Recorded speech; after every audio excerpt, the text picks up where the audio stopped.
Hey guys, it's Extra Mods, and I'm very excited to bring to you yet another car review. This time it's going to be the 2014 BMW 328i sedan. As you can see, this car is dressed in the Imperial Blue metallic paint, which I think looks fantastic.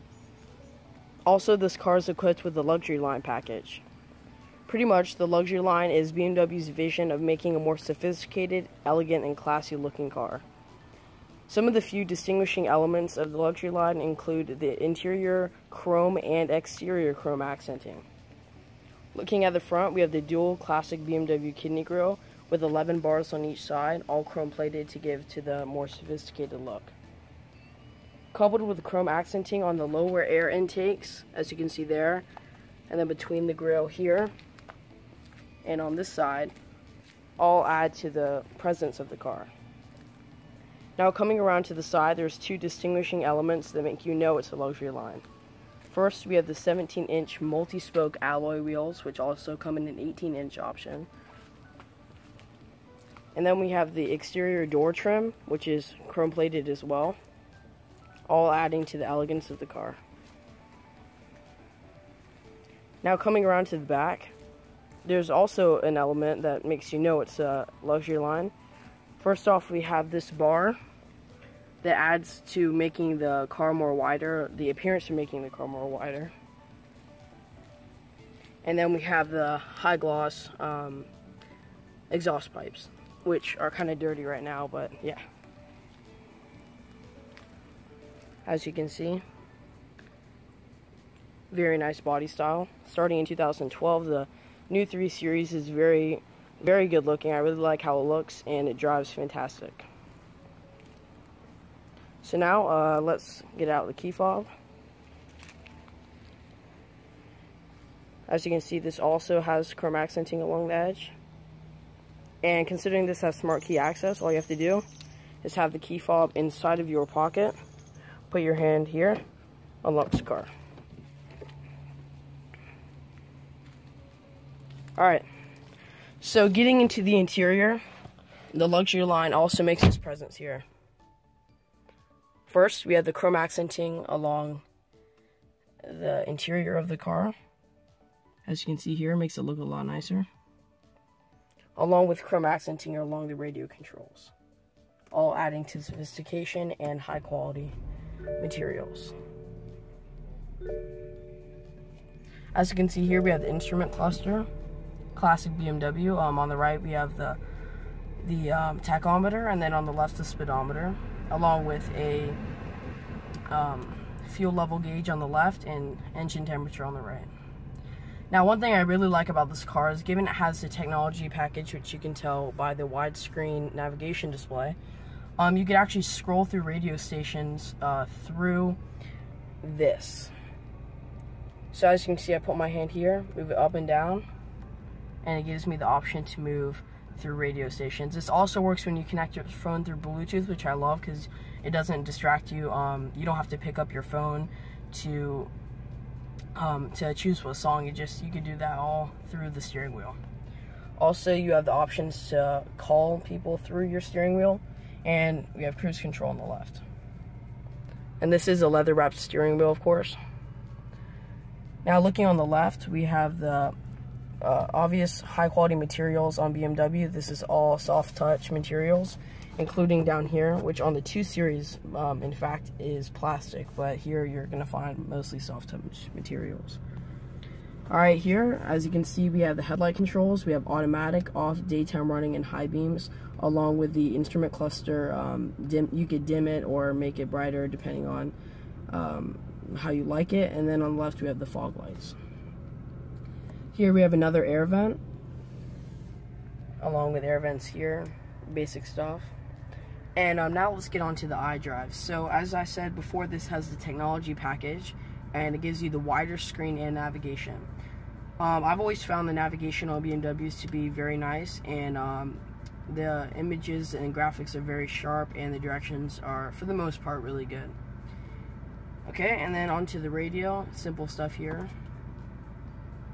Satellite radio, presets, tone, and one thing people really like with this car is that down here you have the presets buttons, and usually people use presets for radio stations Okay, so looking at your presets buttons, one thing I really like about iDrive is that you could literally set anything you want in iDrive to your presets.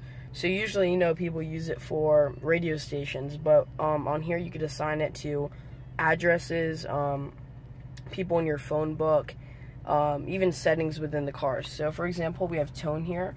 All you have to do is press and select one of the buttons. Now, one thing first, if you want to make sure, let's just say you forget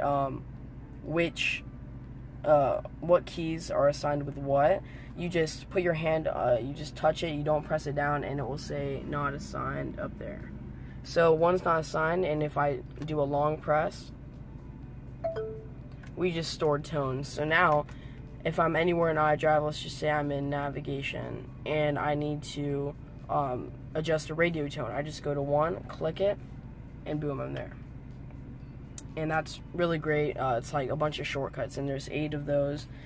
And yeah, okay. And then we have the dual climate zone, which obviously, you know, pretty much standard with BMW. This does not have the cold weather package, so you're not going to find seat warmers, but yeah, pretty basic stuff here, all high quality materials. Now looking down, this is where stuff starts getting interesting. We have the automatic shift lever, which BMW is known for, and then we also have the damper controls. So on this car, since it does not have the M Sport package, there's only 3: Eco, Pro, Comfort, and Sport. And the car automatically defaults to Comfort when you start it on. So if we go down to Eco Pro, pretty much that just lowers throttle response a ton, changes steering, and it's going to give you a lot better gas mileage. And to motivate you into driving in this mode, right here, as you can see on the instrument cluster, it shows how many miles you've saved driving in Eco Pro, which I find really helpful. Now, if we go up to Comfort, you have the normal everything, normal throttle response, normal suspension, but then you go up to Sport, and that's where the engine really livens up. You get better throttle response and quicker gear changes, which is great. Let's go back to Sport. You can also toggle this. You can't actually do the settings on this. If you have the M Sport package, you could pick if you want the drivetrain and chassis to change. If you only want Sport mode to make the throttle response instead of the suspension, you could do all that. But on this, it just gives you the Sport display, which shows how much horsepower and torque you're using. So if I press the gas pedal, as you can see, it shows how much torque I'm using, which I find pretty cool. Alright, and then looking on the passenger side, you can see a lot of high quality materials. Your normal stuff here. Glove box. And as you can see here, we actually have the cup holder. And one thing I really don't like about this car, and a lot of people don't like, is that it's not a sliding door to reveal the cup holders. It's a separate piece. So if you want to put cups in, you have to take it out and put it in your glove box. And I'll take it out for a second. This is it right here. And you just snap this right in here. Like that. That's how it's supposed to look. Also chrome accenting everything in here. Alright, now let's get on to the speaker system. This does not have the Harman Kardon surround sound option, which is the $875 option. This just has the standard sound system, which is great, don't get me wrong. Alright, I believe, let's count the speakers, I'm not exactly sure. We have a tweeter there. That's 1, 2, 3. Then we have 4, 5, and then we have 6 under the seat. There's a bass, and 7 under my seat. And then we have 1 on each door, so 7, 8. So we have 8 speakers in this car at the moment, whereas Harman Kardon would give you, I believe, an additional 2 or 3, not exactly sure, but I highly suggest getting it because it will sound a lot better, and it will also come with Logic 7 surround sound. Now, let's just hear a bit of the radio. Let's get over to FM.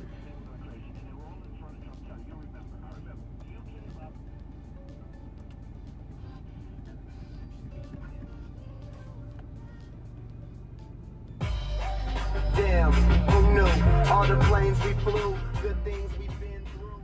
Alright, so it sounds great for this car, nothing too bad. And now let's go take a look at the engine. Alright, so as we approach the engine bay, this is where things start getting really interesting. For the first time in a 3 Series sedan, BMW's introduced the twin-power turbo inline 4-cylinder engine.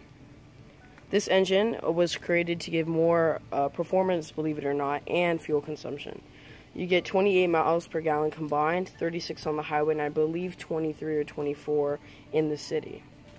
Now, as far as power figures, we have 240 horsepower along with 255 pound-feet of torque.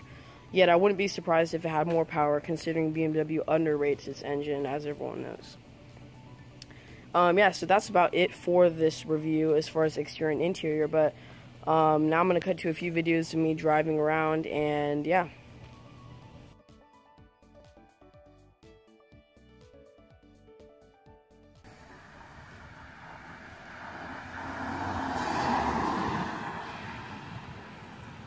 Alright, so Ronaldo and I here inside of the BMW 328i sedan. So one of the first things you're going to notice when getting into this car, besides the luxurious interior, is going to be how smooth the ride quality is. And that's because this car has the luxury line package, giving you 17-inch rims, 18-inch optional, a smoother suspension, and an 8-speed automatic transmission that shifts pretty much seamlessly through its 8 gears. Now, one thing that's pretty special about the car is that for a 4-cylinder turbo, it does have a lot of power, and it also is pretty smooth. Usually 6 cylinders and 8 cylinders are known for being smooth because the weight makes the car just ride a lot better on the road. But for a 4-cylinder, it feels pretty good, almost like a 5 Series, some would say. So if you put it in sport mode, you can really feel the engine liven up. It'll keep it in a lower gear, and it will make the throttle a lot more touchy. So if I forward, as you can hear the engine, it actually sounds pretty good for a 4-cylinder, not on the outside so much, but actually, speaking of the exhaust, one thing I found pretty interesting in this car is that when in Economy Pro, it actually sounds a lot better, the exhaust that is, and it's because when in Eco Pro, only one exhaust pipe's used to keep lowering emissions, so when in that mode, you're going to hear the exhaust a lot better, which I thought was kind of funny because that should be on the sport mode to make it sound nicer.